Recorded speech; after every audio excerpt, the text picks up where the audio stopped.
C. I. Scofield y el Lotos Club. En el escándalo político protagonizado por el presidente americano Richard Nixon en los años 1970, conocido como Watergate, se hizo famosa una frase: "Siga la pista del dinero". Desde entonces se ha dicho que tanto en la indagación forense como en el escrutinio de la historia, la pista del dinero es un parámetro de importancia que conduce más directamente a la verdad.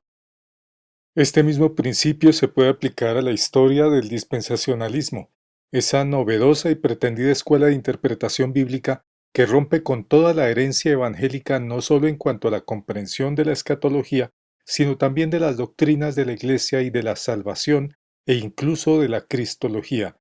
La pista del dinero podría explicar por qué un desconocido como Scofield ejerce tanta influencia en la Iglesia evangélica de hoy, y también porque una universidad tan liberal como Oxford convirtió a la Biblia de estudio Scofield en uno de los libros más vendidos entre los evangélicos. Para poder empezar, hay que seguir la pista a los monopolios que se crearon alrededor de las fuentes energéticas. En ese contexto apareció este personaje, Jack Schiff, quien llegó a los Estados Unidos en 1865, cuando se lloraba los muertos de la Guerra Civil y cuando también se lloraba el asesinato del presidente Abraham Lincoln. Jack Schiff era oriundo de Frankfurt, la Jerusalén de los banqueros internacionales. Fue hijo de un corredor de bolsa que trabajó para la casa Rothschild. También llegó a ser suegro del archipoderoso banquero internacional Felix Warburg. Pero, ¿qué relación puede tener Jacob Schiff con el dispensacionalismo? Pues bien, la llegada de este personaje a Estados Unidos coincide con tres hechos diferentes: la monopolización de la producción de petróleo en Estados Unidos, el surgimiento de la ideología política del sionismo y el surgimiento de una corriente teológica conocida como dispensacionalismo, el cual no es menos que un sionismo cristiano o un sionismo para cristianos. La presente investigación, que sigue la pista del dinero, intentará indagar si corresponden a una acumulación de coincidencias o si estos eventos se relacionan unos con otros. John D. Rockefeller, quien fundó la empresa petrolera Standard Oil Company en 1870, corrompió a muchos funcionarios públicos hasta lograr crear un monopolio, habiendo destruido a la competencia. Para 1890, Rockefeller controlaba el 90% del refinado del petróleo en Estados Unidos. Cuando dominó el mercado, multiplicó el precio de barril de 10 centavos a $20. Junto con Vanderbilt, Carnegie y J. P. Morgan eran llamados los Robber Barons, es decir, los caballeros ladrones, que aunque eran una minoría, lograron acumular su riqueza por medio de la corrupción, concentrando en sus manos una parte importante de la industria pesada, la energía, la actividad financiera y también la prensa. Rockefeller solo pudo ser un hombre muy poderoso por estar rodeado de una élite muy poderosa, que fue la que le ayudó a construir su imperio financiero, y precisamente esta élite consistía en la sucursal americana del cartel de banqueros internacionales que dominaban los mercados financieros del mundo. El propósito de los banqueros internacionales era monopolizar la producción de la energía y de los bienes, no solo en Estados Unidos, sino en todo el planeta. La prensa hegemónica, y esto incluye a Wikipedia, dice que el petróleo se descubrió en el Medio Oriente solo hasta 1908, pero la realidad es que desde tiempos del Imperio Persa, mucho antes de Cristo, los palacios y casas de Persia y Arabia se iluminaban gracias a una sustancia que allí llamaban asfalto. Para 1880, cuando la producción de petróleo se elevó por encima de los 20 millones de barriles en Estados Unidos, el judío ruso León Pinsker se encontraba fundando el movimiento nacionalista Obeve Zion, es decir, el amor de Sión, con el objeto de promover el retorno a Palestina. Y esto era sorprendente, pues era algo que contradecía a las escuelas rabínicas tradicionales. Rumania fue un hito muy especial, pues la producción de petróleo alcanzó las 275 toneladas anuales en 1857. Este ejemplo es muy clave pues Rumania es donde surgieron los amantes de Sion, que comenzaron a promover la emigración a Tierra Santa con el apoyo del banquero judío británico Sir Moses Montefiore. Los amantes de Sion son considerados los precursores del sionismo. En 1884, el rabino vienés Nathan Birnbaum escribió La enfermedad manía de la asimilación, una obra que critica la llamada asimilación de los judíos en las naciones que los hospedan, a la vez que reforzaba la noción del retorno a Tierra Santa. Al bordearse el año 1890, se superaban los 35 millones de barriles en Estados Unidos. Para cuando el perverso Rockefeller había construido su monopolio, Birnbaum ya había acuñado los términos sionismo y sionista. En 1895, los sionistas intentaron celebrar el primer Congreso Sionista en Berlín, Alemania, pero no se pudo llevar a cabo debido a la presión de la poderosa comunidad judía alemana, enemiga del sionismo, que constituyó un gran obstáculo para que la influencia del sionismo se extendiera a la judería europea y americana. Finalmente, dicho congreso se tuvo que celebrar en Suiza 2 años después. En este contexto surgió Theodor Herzl, también judío de la Europa Oriental, quien se convirtió en el padre del sionismo, famoso por su libro titulado El Estado Judío, publicado en 1896. Para cuando la demanda de crudo había subido a 57 millones de barriles solo en Estados Unidos en 1899, ya se empezaba a hablar de una nacionalidad y territorio judíos y de la reconstrucción del idioma hebreo. Se puede observar que los más grandes hitos sionistas coinciden no solo con el crecimiento inicial de la producción petrolera, sino que están alrededor de su monopolización y de la consolidación de los monopolios petroleros no solo en Estados Unidos sino a nivel mundial. En este punto hay que diferenciar entre judaísmo y sionismo. Mientras el judaísmo es una religión derivada de la ley de Moisés, el sionismo es un movimiento nacionalista que busca la migración de judíos a Palestina. En el siglo XII, los judíos habían rechazado la propuesta del kurdo Saladino, llamado el Magnífico, sultán de Egipto y Siria, que consistía en proveer a los judíos de un territorio para ellos en Palestina. Siglos después, los judíos habían rechazado una oferta similar ofrecida por el emperador francés Napoleón Bonaparte. Las dos únicas iniciativas que promovieron el regreso de los judíos a Palestina provinieron de la Cábala, una doctrina ocultista que es rechazada por los judíos, en el siglo XIII con Moshe ben Naamán y en el siglo XVI con Isaac Luria, en el último caso supuestamente inducido por una revelación del profeta Elías. Las enseñanzas judías enseñan que el exilio es el encuentro con Dios y que la verdadera herencia judía es la ley de Dios, no el territorio. Si la voluntad de Dios era la expulsión de los judíos de la tierra prometida por causa del pecado, regresar a ella en masa sería ir en contra de la voluntad divina.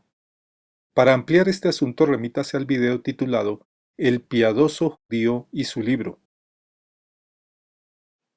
En los nuevos círculos sionistas dejó de hablarse de lo que los judíos conciben como Israel, una significación espiritual, más cercano al de una familia que al de un territorio, en términos de la unidad en torno a la ley de Moisés. En su lugar comenzó a hablarse del Eretz Israel, es decir, el territorio físico, más específicamente de aquel territorio físico que comenzaban a reclamar como suyo. De acuerdo a esta página de Internet, uno de los mapas del llamado Eretz Israel que propuso el naciente sionismo, supuestamente basado en la Torá y en el Talmud, plantea una salida al Golfo Pérsico. Al parecer fue propuesto por el rabino protosionista Malbim. Hay que tener en cuenta que el rabino Malbim es un personaje de alta importancia, a la altura de León Pinsker, Nathan Birnbaum y el mismo Theodor Herzl. Un importante número de magnates no muy escrupulosos del siglo XIX formaron el Lotos Club. Lo más llamativo es que el pastor Cyrus Ingerson Scofield también pertenecía a este muy elitista club, de lo cual hablaremos más adelante. Veamos solo unos pocos ejemplos de cómo operaba este club de poderosos. Fue en el Lotos Club donde se propuso al político demócrata Woodrow Wilson para que fuera presidente de Estados Unidos. Este, siendo presidente, apoyó a la organización Ku Klux Klan, algo que reconoce la propia Wikipedia. Bajo la presidencia de Wilson, el 60% del Producto Nacional quedó bajo el control del 2% de norteamericanos, siendo que la mayoría de estos llamados norteamericanos en realidad eran banqueros internacionales sionistas. Los padres fundadores habían advertido a los ciudadanos sobre los banqueros internacionales. Esta es la opinión de Jefferson sobre ellos. La teoría moderna de la perpetuación de la deuda ha manchado el mundo con sangre y ha aplastado a sus habitantes bajo la acumulación de los gravámenes. Si el pueblo americano permite a los bancos privados controlar las emisiones de dinero, los bancos arruinarán a la gente hasta que los hijos se despierten sin casa. La potestad de emitir dinero no puede ser dejada a los bancos, sino devuelta al pueblo, a quien pertenecen las propiedades. Creo sinceramente, añade Jefferson, que las instituciones bancarias, teniendo el poder de emitir dinero, son más peligrosas para la libertad que los ejércitos. Del mismo modo, James Madison había advertido: la historia enseña que los banqueros han usado toda forma de abuso, intriga, fraude y acciones violentas para mantener el control sobre los gobiernos y controlar el dinero y su emisión. Y opiniones semejantes habían sido expresadas por casi todos los presidentes, incluso hasta tiempos de Abraham Lincoln. Estados Unidos nunca antes había necesitado de los bancos centrales para que su economía creciera, y con todo estaba entre las primeras economías del mundo en el año 1900. Finalmente, el Banco Central, conocido como Reserva Federal, fue aprobado a través de una votación muy cuestionada del Congreso en tiempos del mismo Woodrow Wilson, en diciembre de 1913. Este golpe de Estado se fraguó en el Lotos Club, el club de magnates al cual pertenecía el pastor Scofield. En 1901, el pastor Cyrus Ingerson Scofield entró a formar parte del Lotos Club, pagando un costoso derecho anual, donde entró en asocio con personajes del más alto nivel. Así lo comenta Joseph Canfield en su monumental investigación. Canfield cree que los miembros del Lotos Club, entre ellos el mismísimo Jacob Schiff, financiaron el proyecto de producir una Biblia de estudio Scofield, una de las primeras de su tipo, que se convertirá en la Biblia de estudio más vendida y consultada de la historia. El financiamiento incluirá los viáticos de un largo viaje que hará Scofield en Europa. El otro gran apoyo provino de la Universidad de Oxford. Y al igual que el sionismo, Scofield sostiene que los judíos regresarán a Palestina, donde les espera el cumplimiento de promesas que son materiales, territoriales y físicas, como dice Scofield en su introducción a los libros proféticos. Israel heredará la tierra, mientras que la Iglesia tendrá herencia en el cielo, dice Scofield. Y es que para 1908, cuando se publicó la Biblia de estudio Scofield, ya estaba sobradamente claro que en el Eretz Israel se podía encontrar yacimientos de petróleo. Los hechos dan a entender que los banqueros sabían estas cosas desde antes.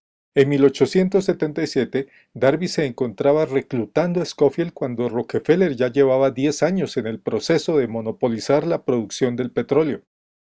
Antes de pertenecer a este club, había sido un practicante de derecho que fue a la cárcel por corrupción, siendo ese tiempo cuando conoció a John Nelson Darby. Lo llamativo es que alguien con mucho poder logró hacer que Scofield saliera de la cárcel pagando la costosa fianza. Y fue en estos años cuando ya había producción de petróleo en Polonia y Europa del Este, la región donde surgieron las comunidades sionistas. Y ya se sabía que quien controlara estos yacimientos controlaría al mundo. Dice Scofield en el primer párrafo del primer capítulo de su libro Trazando bien la palabra de verdad: todas las comunicaciones de Jehová a Israel como nación se refieren a la tierra. Si es fiel y obediente, la nación recibirá grandeza territorial, riquezas y poder. No pasa desapercibido que estas afirmaciones en nada se parecen a la sentencia: mi reino no es de este mundo. Sin embargo, son muy parecidas a las del poco religioso escritor judío Werner Sombart, quien dice: el principal carácter de la nación judía consiste en que es una religión que no tiene que ver con el más allá, una religión, por decirlo así, única y esencialmente terrestre. Se comprende entonces que el dispensacionalismo es un pretexto teológico para los programas políticos y las aventuras económicas de los grandes banqueros internacionales. Por esto se puede decir que el dispensacionalismo es una teoría hecha a la medida de una persona, el banquero Jacob Schiff, quien, a propósito, se creía descendiente del rey Salomón. En 1908 se imprimió en Oxford la primera edición de la Biblia de Estudio Scofield, convirtiéndose en el libro de mayor venta publicado por Oxford University Press, alcanzando el 1.000.000 de copias vendidas en 1930. Uno de los cimientos del dispensacionalismo es la noción según la cual Dios aún no ha cumplido todas las promesas temporales que hizo al Israel nacional. Sin embargo, las Escrituras enseñan que Dios sí cumplió a cabalidad con todas sus promesas. Josué 21, 43 al 45 dice: y ni una sola de las buenas promesas del Señor a favor de Israel dejó de cumplirse, sino que cada una se cumplió al pie de la letra. Estas palabras fueron expresadas por Josué cuando hacía entrega de los territorios de la tierra prometida a las tribus de Israel. Y Josué repite lo mismo en su último discurso antes de morir. Ustedes bien saben que ninguna de las buenas promesas del Señor su Dios ha dejado de cumplirse al pie de la letra. Todas se han hecho realidad, pues Él no ha faltado a ninguna de ellas. Primera de Reyes 8:56.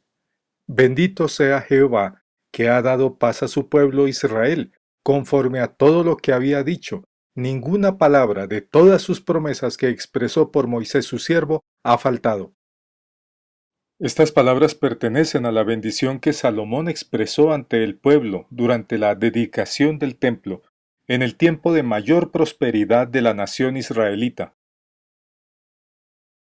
La creación del Estado de Israel en tierra palestina en 1948 desató una ola de fervor milenarista en dos importantes sectores del protestantismo, el fundamentalismo y el pentecostalismo, en los que se afianzó la nueva doctrina. Para ese tiempo la Biblia de Estudio Scofield alcanzó un récord de ventas con más de 2 millones de copias vendidas. El dispensacionalismo se posicionó como una de las principales convicciones al interior de la Iglesia evangélica. Los libros sobre dispensacionalismo constituyen un diluvio millonario que inunda las librerías cristianas, en lo que participan las editoriales cristianas más poderosas y las cadenas de televisión cristianas. El dispensacionalismo también es promovido a través de la industria del cine. Ejemplo de esto es la película El Gran Planeta Tierra, en los años 1970, presentada por la celebridad de la época, Orson Welles. La película se basa en el libro del mismo nombre del nuevo millonario Hal Lindsey. La prensa progresista, que pertenece a los grandes poderes financieros, ha contribuido enormemente en el posicionamiento de esta doctrina. Por ejemplo, el periódico The New York Times hace mercadeo de los libros del también nuevo millonario Tim LaHaye, gracias a lo cual alcanzan los primeros lugares en ventas. La muy progresista agencia de noticias CNN hizo cubrimiento del lanzamiento de las películas Dejados Atrás, siendo Tim LaHaye entrevistado por Larry King, quien era la celebridad de los noticieros. La serie Dejados Atrás también fue llevada al cine con la participación de Nicolas Cage.